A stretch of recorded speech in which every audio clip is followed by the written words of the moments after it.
Uma produção Domínio Público Audiolivros de Robert Howard.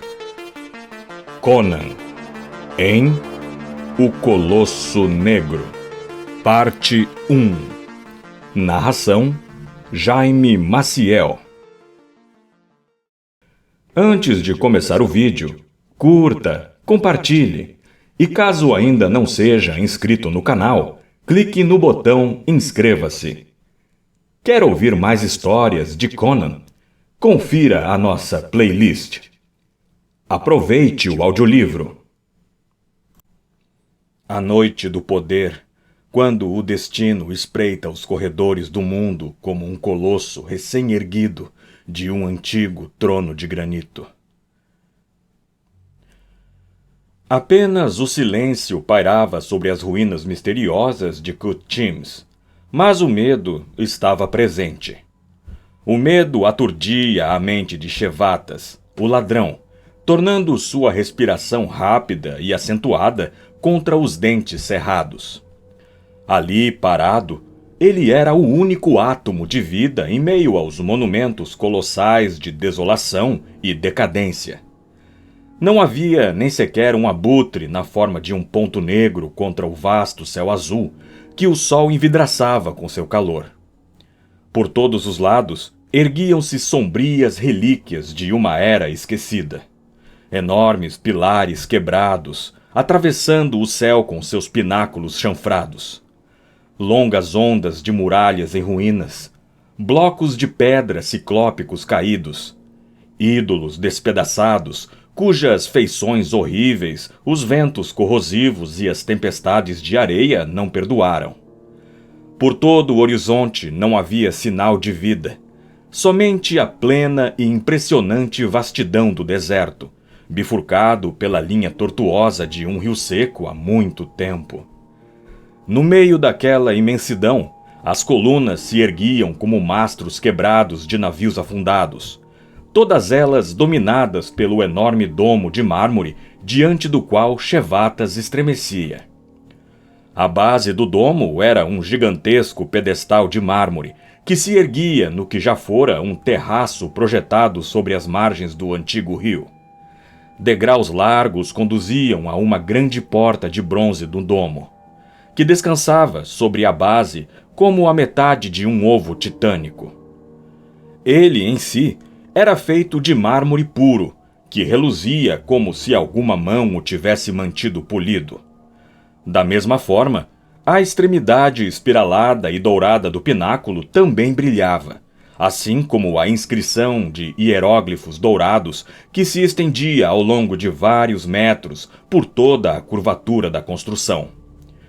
Nenhum homem na terra poderia ler aqueles caracteres, mas Shevatas se arrepiou diante das sinistras conjecturas que eles elencavam.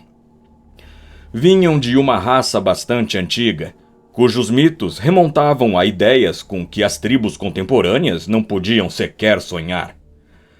Shevatas era rijo e ágil, como convinha a um mestre ladrão de Zamora. Tinha a pequena cabeça redonda raspada, e sua única vestimenta era uma tanga de seda vermelha. Como todos de sua etnia, tinha pele bem escura, e o estreito rosto de abutre era realçado pelos astutos olhos pretos. Os dedos, delgados e hábeis, eram rápidos e nervosos, como as asas de uma mariposa. Trazia à cintura um cinto de escamas dourado, do qual pendia uma espada curta de cabo cravejado em uma bainha de couro ornamentada. Shevatas tratava a arma com um cuidado aparentemente exagerado. Parecia até mesmo tentar evitar o contato da bainha com a coxa nua. Mas tamanha cautela não era desprovida de motivo. Ele era Shevatas, um ladrão entre os ladrões, cujo nome era pronunciado com admiração na marreta e nos recantos sombrios sob os templos de Bel, e que viveria por 1000 anos em canções e mitos.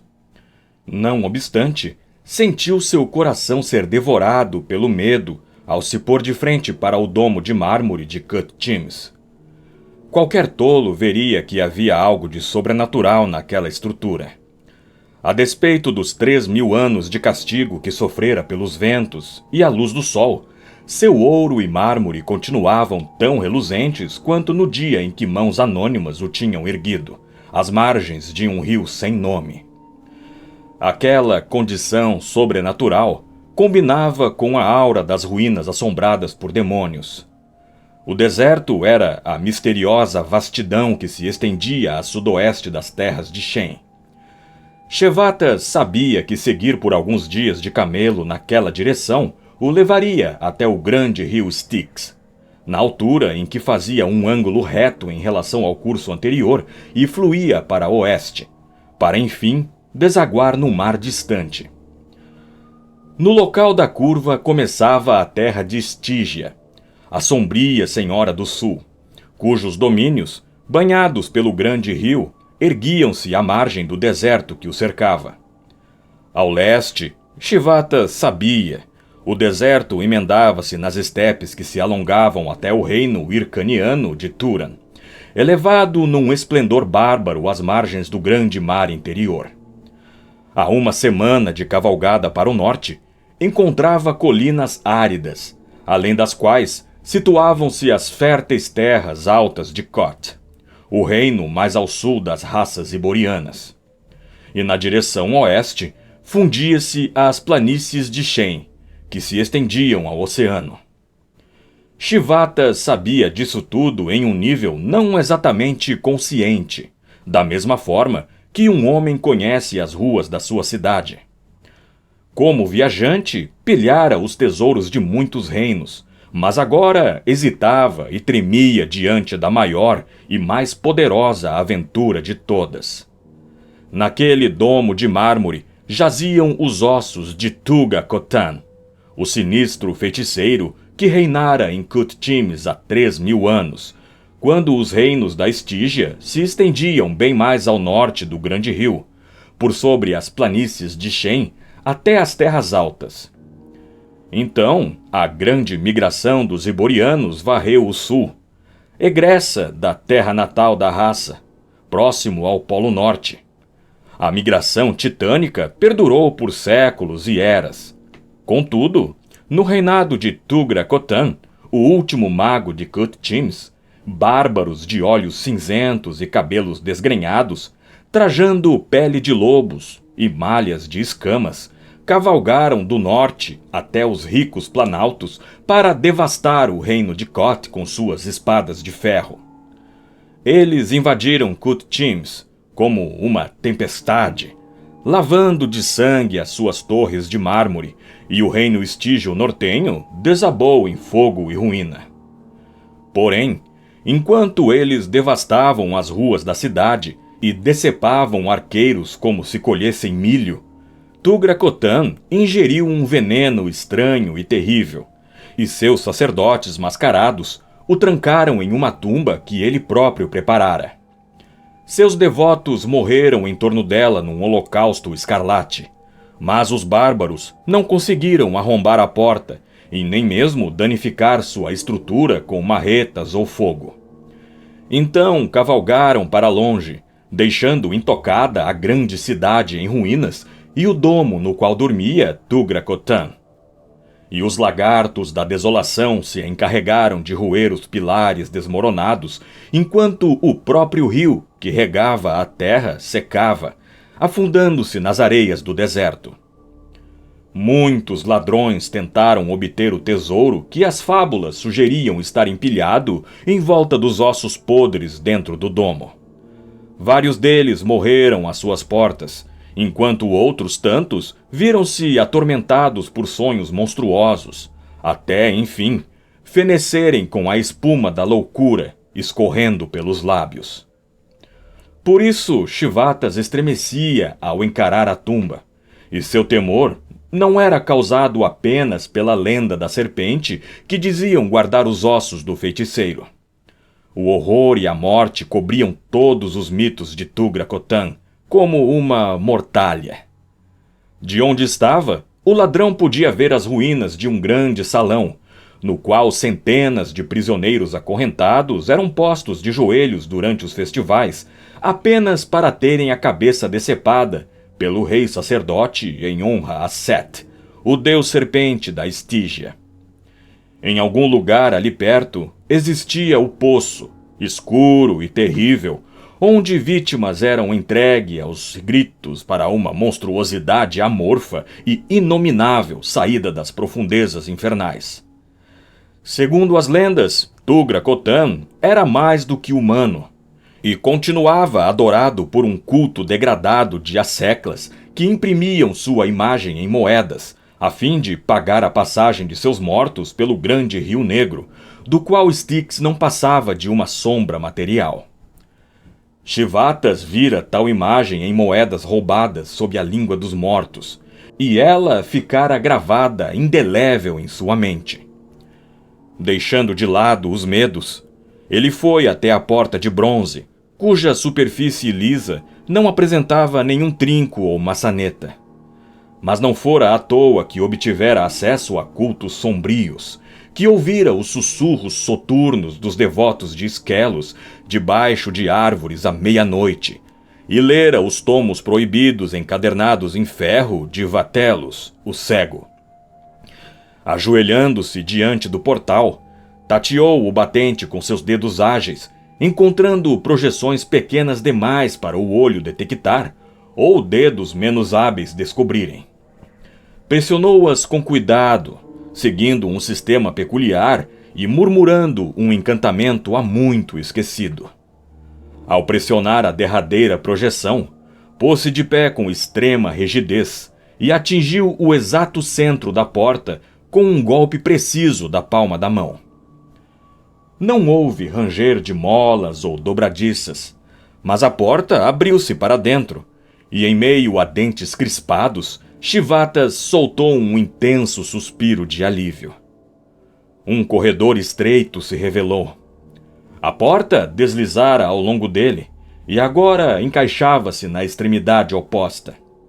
O chão, o teto e as laterais do túnel eram de mármore, e de uma abertura lateral surgiu contorcendo-se um horror silencioso que se ergueu e encarou o intruso com pavorosos olhos brilhantes. Uma serpente de 6 metros de comprimento e escamas iridescentes.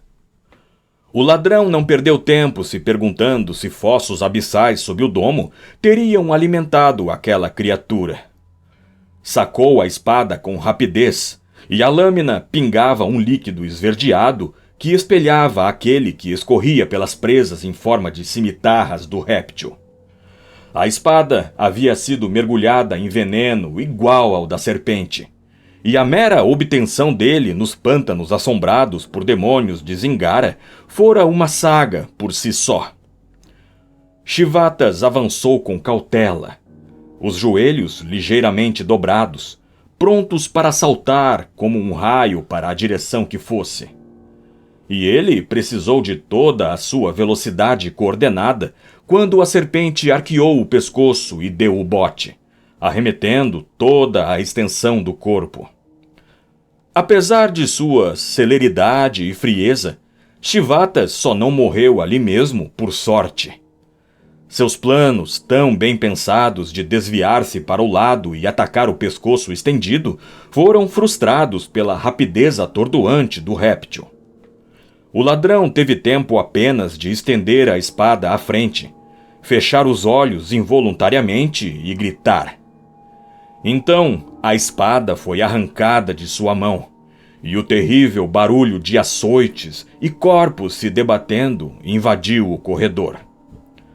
Ao abrir os olhos, estupefato por ainda estar vivo, Shivatas viu a criatura se elevar e enrolar a própria forma esguia em fantásticas torções, com a espada transfixada nas gigantescas mandíbulas. Puro acaso, a fizera-se arremessar contra a lâmina segurada às cegas.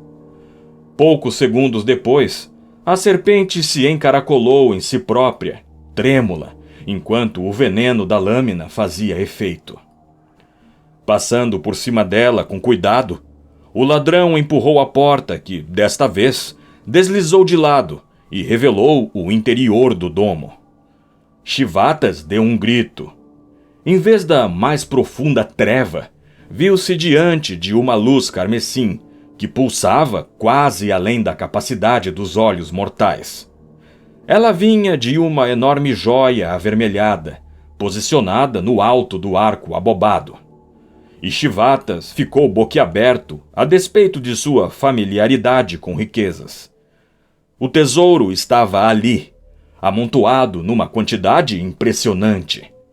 Pilhas de diamantes, safiras, rubis, turquesas, opalas, esmeraldas, zigurades de jade, âmbar e lápis-lazuli, pirâmides de ouro, lingotes de prata, espadas com cabos cravejados em bainhas de ouro, capacetes dourados com crinas de cavalo coloridas ou plumas escarlates e pretas, corceletes de malha prateada, armaduras incrustadas de pedras preciosas, usadas por reis guerreiros há 3.000 anos em suas tumbas, taças esculpidas de uma única joia, crânios revestidos de ouro, com selenitas nas órbitas, colares de dentes humanos cravejados de joias, polegadas de pó dourado cobriam em camada o chão de mármore, reluzindo sob o brilho escarlate de 1 milhão de luzes cintilantes. O ladrão ficou estático naquela terra mágica e esplendorosa, suas sandálias pisando em estrelas. Mas seus olhos estavam focados na plataforma de cristal que se erguia em meio àquela cintilante disposição, diretamente sob a joia vermelha, e sob a qual deveriam estar repousando os ossos podres, tornados pó há muitos séculos. Enquanto Shivatas olhava, o sangue foi drenado de suas feições escuras. Seu tutano virou gelo, e a pele das costas crepitou e enrugou de pavor, ao passo que seus lábios se moviam sem produzir som. Subitamente, ele encontrou voz para um único e pavoroso grito, que ressoou de forma hedionda pelo domo da abóbada. Então, mais uma vez, o silêncio das eras voltou a cair sobre as ruínas misteriosas de Kut-Chims. Rumores se espalhavam pelas planícies até as cidades iborianas. As notícias eram transmitidas por caravanas, longas filas de camelos cruzando lentamente as areias, conduzidas por homens magros, com olhos de falcão e vestindo caftãs brancos.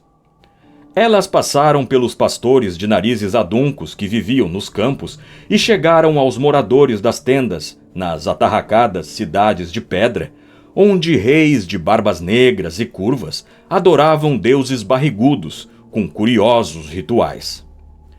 A novidade circundou as colinas, onde esquálidos membros de tribos cobravam tributos das caravanas. Os rumores chegaram aos planaltos férteis, onde cidades imponentes se erguiam sobre rios e lagos. Eles marcharam pelas estradas brancas e largas, apinhadas de carros de bois, rebanhos mugindo, mercadores ricos, cavaleiros de armadura, arqueiros e sacerdotes.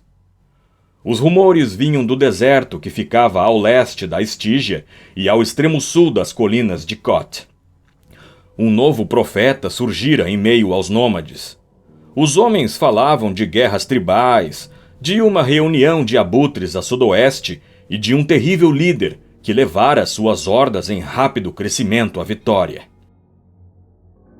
Os estígios, sempre uma ameaça às nações nortenhas, não aparentavam ter ligação com tal movimento, pois reuniam exércitos nas fronteiras ao leste, enquanto seus sacerdotes lançavam magias para combater as que vinham deste feiticeiro do deserto, a quem os homens chamavam de Natok, o velado, por ter suas feições sempre encobertas. A maré seguiu para nordeste, e os reis de barbas negras morreram diante dos altares de seus deuses barrigudos, suas cidades de pedra tingidas de sangue. Os homens disseram que os planaltos iborianos eram a meta de Natok e seus devotos. Ataques vindos do deserto não eram incomuns. Mas o recente movimento parecia promover mais do que uma simples investida. Os boatos eram de que Natoc tinha reunido 30 tribos nômades e 15 cidades sob sua liderança, e de que um príncipe estígio rebelde se juntara a ele. Este último foi o que conferiu ao caso o aspecto de uma verdadeira guerra.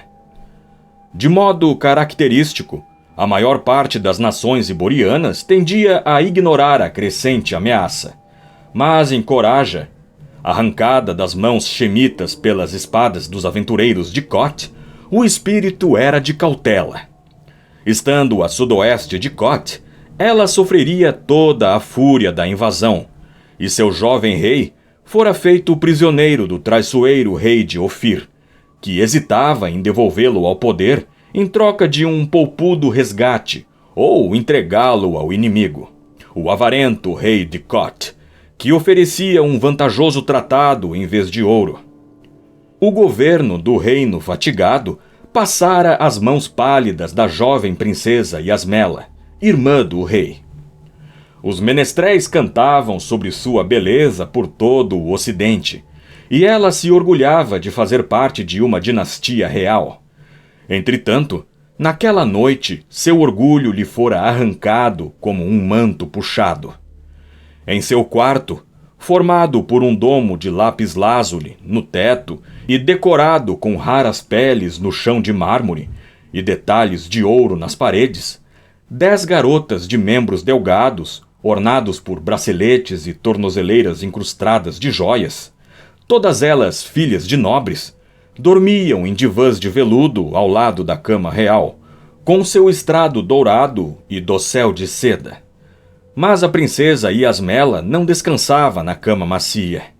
Estava nua, deitada de bruços sobre o mármore frio, como uma suplicante abatida. Os cabelos negros caindo-lhe por sobre os ombros brancos e os dedos magros entrelaçados. Ela se contorceu horrorizada, sentindo o sangue congelar nos seus braços macios, os lindos olhos se dilatarem e as raízes da cabeleira negra se arrepiarem, enviando calafrios espinha abaixo. Acima dela, no canto mais escuro da câmara de mármore, uma sombra vasta e amorfa a espreitava. Não era uma coisa viva de carne e sangue. Era um coágulo de trevas, um borrão, um monstruoso íncubo nascido na noite, que poderia ser tido como invenção de um cérebro entorpecido por ervas, não fossem os pontos amarelos e chamejantes brilhando como 2 olhos na escuridão. Além disso, uma voz vinha dela, um sibilar grave e sutilmente inumano, que mais soava como o abominável silvo de uma serpente e parecia irreplicável a qualquer coisa que tivesse lábios humanos. O som encheu Yasmela de terror, tanto quanto seu significado. Uma sensação tão intolerável que a fez se encolher como se experimentasse o açoite, buscando livrar a mente da insidiosa vilania por meio das contorções físicas. "Está marcada para ser minha, princesa", disse o sussurro. "Antes de acordar de meu longo repouso, eu a havia marcado e desejado, mas estava preso ao antigo feitiço que me livrou de meus inimigos. Eu sou a alma de Natoc, o velado. Olhe para mim, princesa. Em breve me verá na forma corpórea, e então haverá de me amar." O silvo espectral transformou-se numa risada lasciva, e Yasmela gemeu e golpeou com seus punhos frágeis as placas de mármore, em meio a um surto de horror. "Eu durmo na câmara do palácio de Akbatana", o silvo prosseguiu. "Lá, meu corpo jaz em uma moldura de carne e ossos, mas é uma casca vazia, da qual meu espírito voou por um breve período. Se pudesse ver além da janela de seu palácio, enxergaria a futilidade que é resistir. O deserto é um jardim de rosas, sob a luz da lua, onde floresce o fogo de 100.000 guerreiros. Como uma avalanche que avança, ampliando sua massa e ímpeto, varrerei as terras dos meus antigos inimigos. Os crânios de seus reis serão usados como taças. Suas mulheres e crianças serão escravas dos meus escravos. Após todos esses longos anos adormecido, estou mais forte.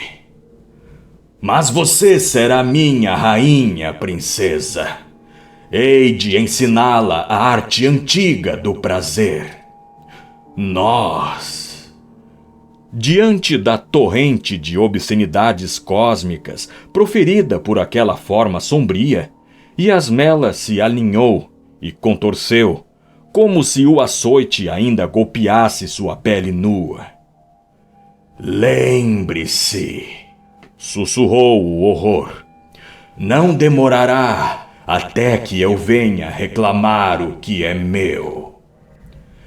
Yasmela pressionou o rosto contra o piso e apertou as orelhas rosadas com os dedos delicados. Mas mesmo assim, pareceu ouvir um ruído singular, como o bater das asas de um morcego. Então, erguendo o olhar de forma destemida, viu apenas a luz da lua que entrava pela janela, formando um feixe semelhante a uma espada de prata no local onde o fantasma a espreitara. Trêmula, pôs-se de pé e cambaleou até o divã de cetim, onde deixou-se cair e chorou histericamente. As garotas dormiam, exceto por uma, que despertou, bocejou e espreguiçou o corpo delgado, piscando algumas vezes. No mesmo instante, viu Yasmela e ajoelhou-se ao seu lado, envolvendo a cintura magra de sua senhora com os braços. Foi. Seus olhos pretos estavam arregalados de pavor. Yasmela a agarrou num reflexo convulsivo. Oh, Yasmela, ele veio de novo. Eu não o vi, escutei-o falar. Disse-me o seu nome. Natok. É Natok. Não é um pesadelo. Ele se avolumou diante de mim enquanto as garotas dormiam como se estivessem drogadas. O que devo fazer?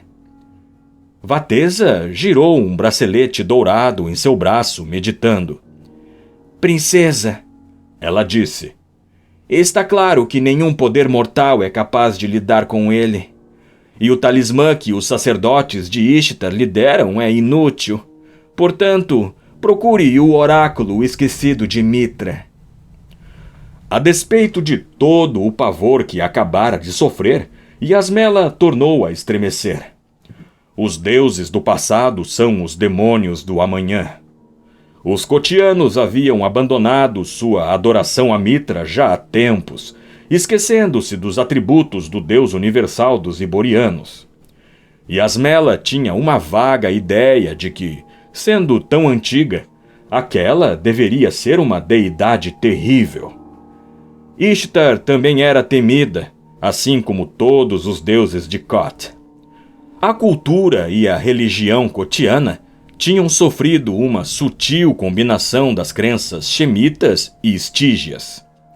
Os modos simples dos iborianos se modificaram em grande medida pelos hábitos sensuais, luxuriosos e, apesar disso, despóticos do leste. Mitra vai me ajudar? Yasmela segurou firme o punho de Vatesa. Nós temos adorado Ishtar há muito tempo. Certamente. Vatesa era filha de um sacerdote de Ofir que levara consigo suas tradições ao fugir de inimigos políticos para Kojara. Busque o santuário. Eu vou com você. Eu irei. Yasmela se levantou, mas objetou quando Vatesa fez menção de vesti-la. Não é apropriado que eu vá ao santuário vestindo seda. Irei nua, de joelhos, como convém a uma suplicante. Do contrário, o Mitra pensará que careço de humildade. Besteira! Vatesa tinha pouco respeito por comportamentos cultistas que via como falsos. Mitra prefere que as pessoas estejam de pé à sua frente, não rastejando feito vermes, com a barriga no chão ou derramando sangue de animais em seus altares. Assim convencida, Yasmela permitiu que a garota lhe pusesse um vestido leve de seda, sem mangas, sobre o qual vestiu uma túnica, também de seda, arrematada na cintura por um laço de veludo. Calçou chinelos de cetim, e alguns poucos toques dos dedos hábeis de Vatesa arrumaram-lhe a cabeleira ondulada. A seguir, a princesa seguiu a garota, que puxou para o lado uma pesada tapeçaria trabalhada com fios de ouro e abriu o trinco dourado ocultado por ela. A passagem levava a um corredor estreito e sinuoso, o qual as duas cruzaram rapidamente, atravessando mais uma porta que desembocou num amplo saguão. Lá havia um guarda trajado com capacete e colete dourados, segurando um enorme machado de batalha. Um mero movimento de Yasmela conteve a sua exclamação de surpresa, e após saudá-la, ele retomou a guarda ao lado da porta, imóvel como uma estátua de bronze. As garotas atravessaram o saguão, que parecia imenso e sinistro à luz dos fogaréus nas altas paredes, e desceram por uma escadaria que fez Yasmela estremecer diante dos borrões das sombras que apareciam nas curvas das paredes. 3 lances abaixo, elas pararam frente a um estreito corredor, cujo teto côncavo era incrustado de joias. O chão, feito de blocos de cristal, e as paredes decoradas com frisos de ouro. Atravessaram aquela vereda reluzente de mãos dadas até chegarem a uma grande porta dourada. Vatesa a abriu, revelando um santuário há muito esquecido, senão por uns poucos fiéis e visitantes reais que vinham à corte de Coraja, principal motivo pelo qual o templo era mantido. Yasmela nunca havia entrado lá, embora tivesse nascido no palácio. Simples e sem adornos em comparação aos altares suntuosos de Ishtar, havia, não obstante, a dignidade e a beleza típicas do culto a Mitra. O teto era alto, mas não na forma de domo, feito de mármore branco simples, assim como o chão e as paredes que traziam um friso de ouro ao longo de toda a sua extensão.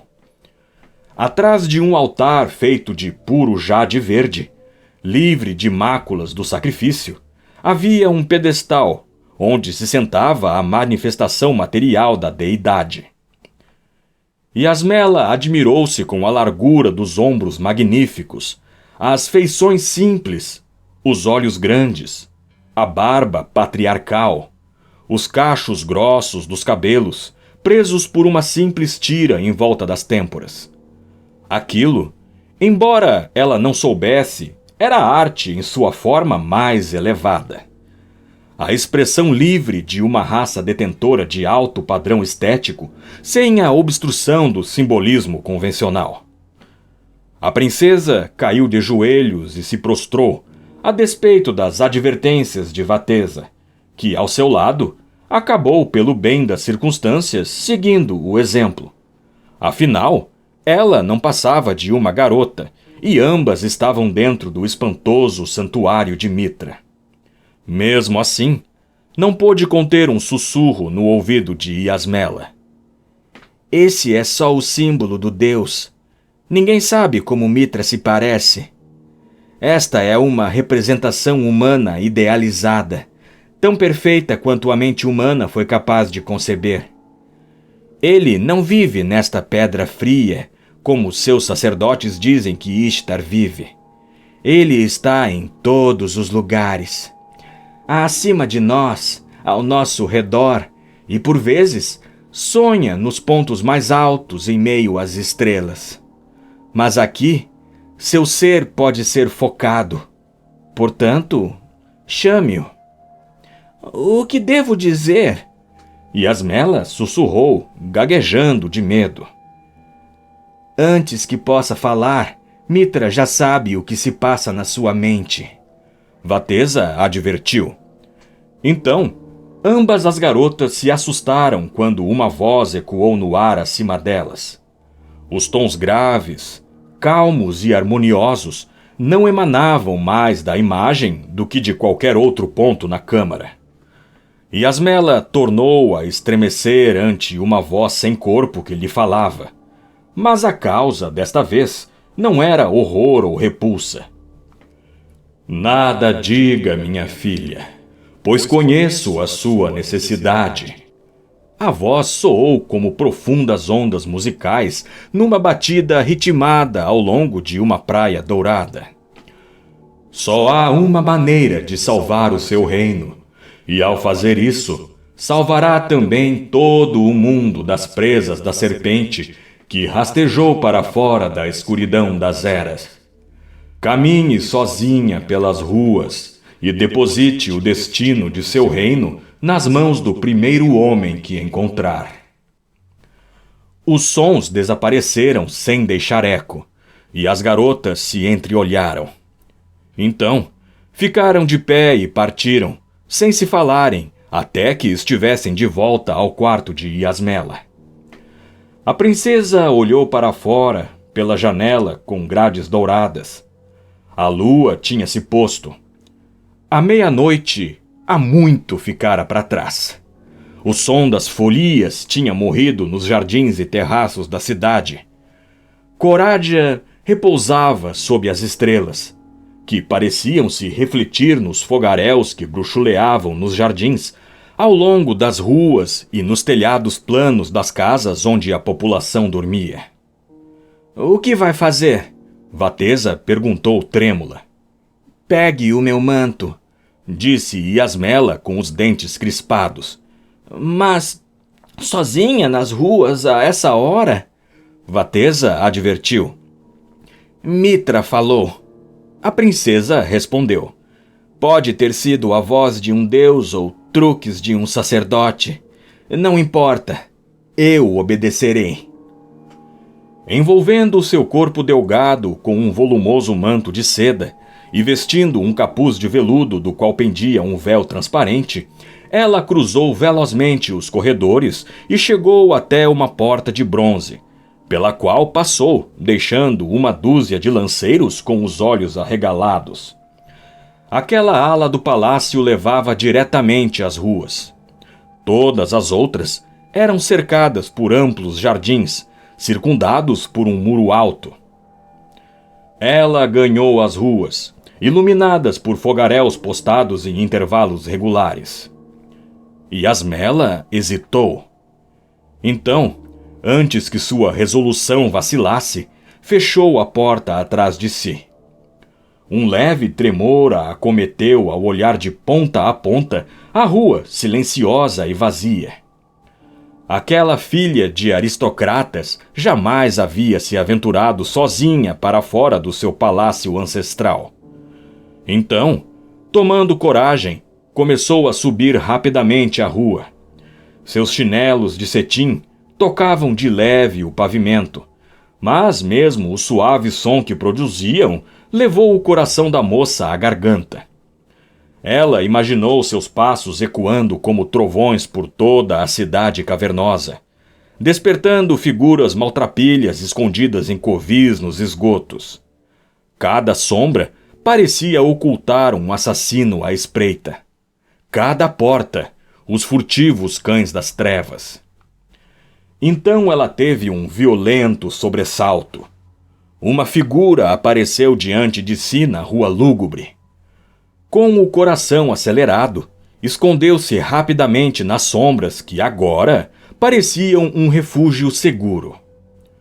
O homem que se aproximava não vinha furtivo como um gatuno, nem tímido como um viajante temeroso. Caminhava como alguém que não tem desejo ou necessidade de ser suave. Havia uma arrogância inconsciente nas suas passadas que reverberavam no pavimento. Ele passou ao lado de um fogaréu e ela pôde vê-lo com distinção. Um homem alto, trajando a típica cota de malha dos mercenários. Ela tomou coragem e saiu das sombras, segurando o manto firme ao seu redor. Parado aí! A espada da figura saiu até a metade da bainha.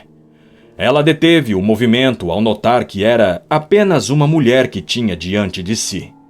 Mas seu olhar apurado passou por cima da cabeça dela, examinando as sombras em busca de possíveis comparsas.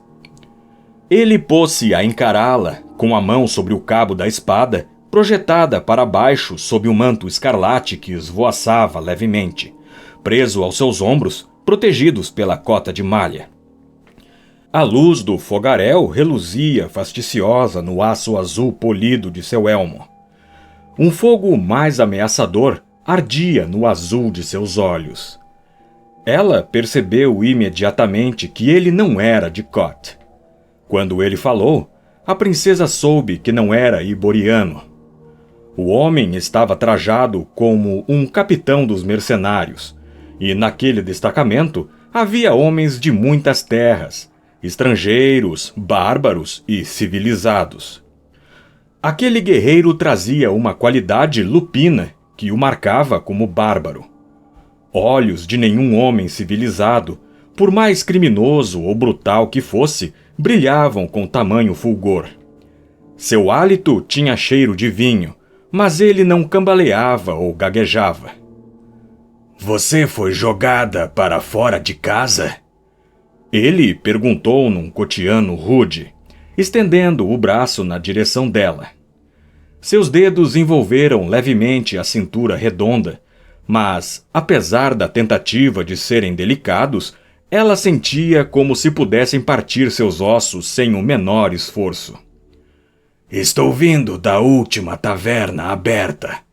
Que Ishtar amaldiçoe esses reformistas de fígado branco que fecharam os locais para beber. Deixem os homens dormirem em vez de beberem, eles dizem. Sim, para que possam lutar e trabalhar melhor para os seus mestres. Eu digo que são eunucos afeminados. Quando servi com os mercenários na Coríntia, bebíamos e saíamos com meretrizes a noite inteira, e lutávamos o dia inteiro, o sangue vertendo das nossas lâminas. Mas e você, garota? Tire essa maldita máscara. Com uma torção do corpo, Yasmela livrou-se da pegada dele, tentando não transparecer a repulsa que ele lhe causava. Sabia do perigo que corria, sozinha, com um bárbaro bêbado. Se revelasse a sua identidade, ele poderia rir dela ou ir embora. Não tinha garantia de que ele não cortaria sua garganta. Homens bárbaros faziam coisas estranhas e inexplicáveis. Ela enfrentou o medo que tentava crescer. Não aqui. Ela riu. Venha comigo. Aonde? O álcool podia ter-lhe subido a cabeça, mas ele continuava desperto como um lobo. Está me levando para algum covil de ladrões? Não, eu juro que não. Ela teve dificuldade em evitar a mão que buscava tirar seu véu. Para o diabo com você! Ele grunhiu desgostoso. É que nem as mulheres hircanianas com esse maldito véu. Venha cá, deixe-me ver seu corpo. Antes que a princesa pudesse evitar, ele arrancou um manto, e ela pôde escutá-lo suspirando. O bárbaro ficou estático, segurando o tecido, encarando-a como se a visão de seus trajes suntuosos lhe tivessem devolvido a sobriedade. Ela viu o ar de desconfiança em seus olhos. Quem é você? O homem murmurou. Não é nenhuma menina de rua, a não ser que seu amante tenha roubado essas roupas do harém do rei. Não faz diferença. Ela ousou tocar o braço maciço, coberto pela malha com sua mão alva. Vamos sair da rua. Ele hesitou, mas a seguir deu de ombros. Ela imaginou que ele talvez a visse como alguma moça nobre que, cansada de amantes educados, buscava entretenimento. Ele permitiu que ela tornasse a vestir o manto e a seguiu.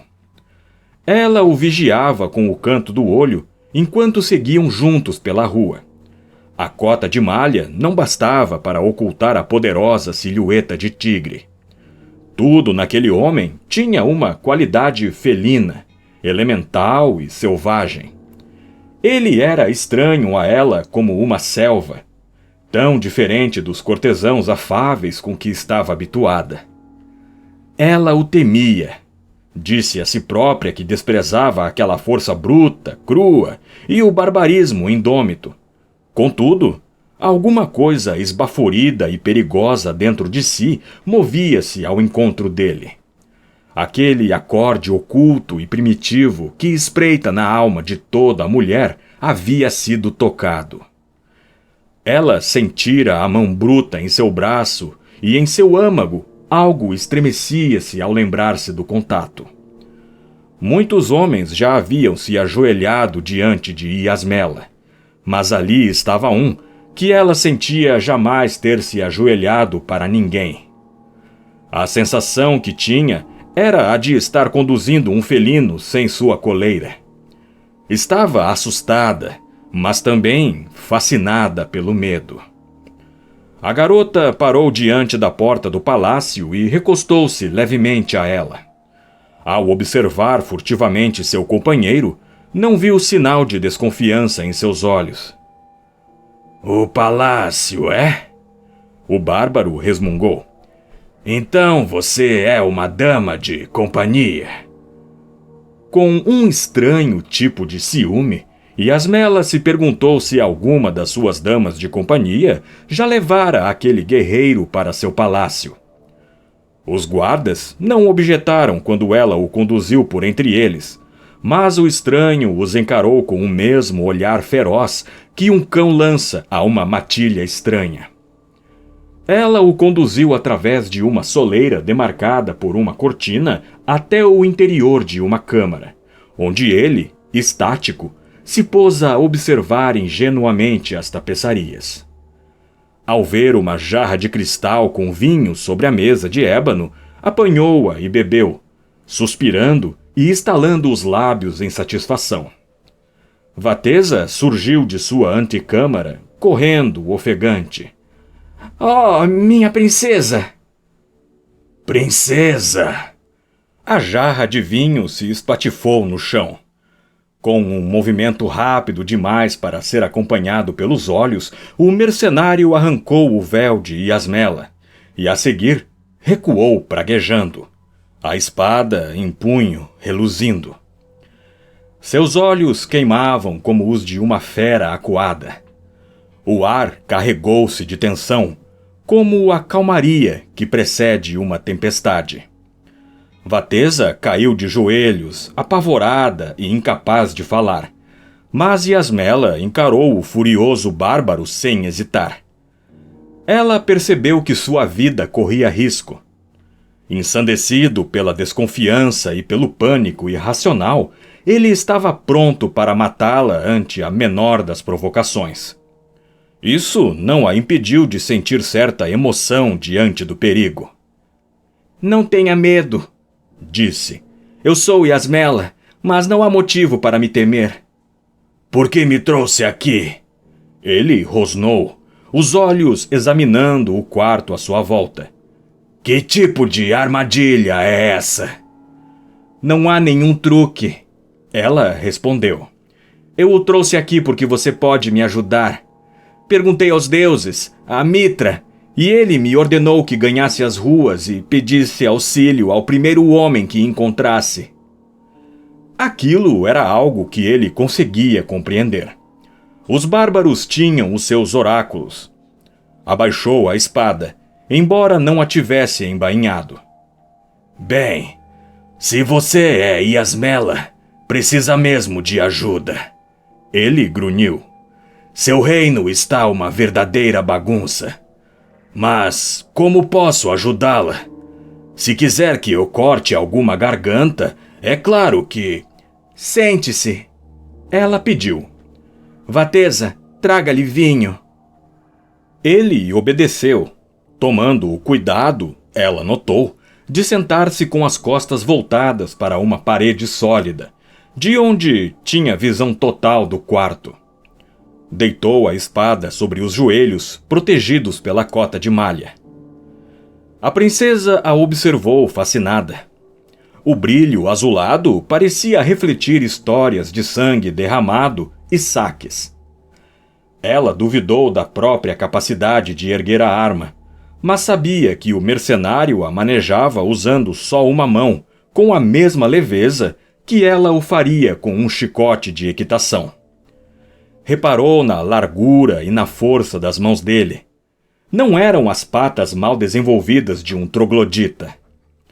Com um sobressalto de culpa, pegou-se imaginando aqueles dedos fortes em seus cabelos pretos. Ele pareceu se tranquilizar quando ela se sentou num divã de cetim do lado oposto. Removeu o elmo e deixou-o sobre a mesa, retirando a seguir o barrete e permitindo que os cachos caíssem sobre os ombros largos. Agora ela enxergava melhor o quanto suas feições diferiam das raças iborianas. Em seu rosto escuro e coberto por cicatrizes, havia uma insinuação de mau humor, e ainda que não fossem marcadas por depravação e maldade, suas feições sugeriam algo sinistro, realçado pelos ardentes olhos azuis. A testa larga era coroada por uma cabeleira de corte quadrado, cujos cachos revoltosos eram negros como as asas de um corvo. Quem é você? Ela perguntou abruptamente. Conan, capitão dos lanceiros mercenários. Ele respondeu, esvaziando o cálice de vinho num gole e estendendo-o para pedir mais. Eu nasci na Ciméria. Fim da primeira parte.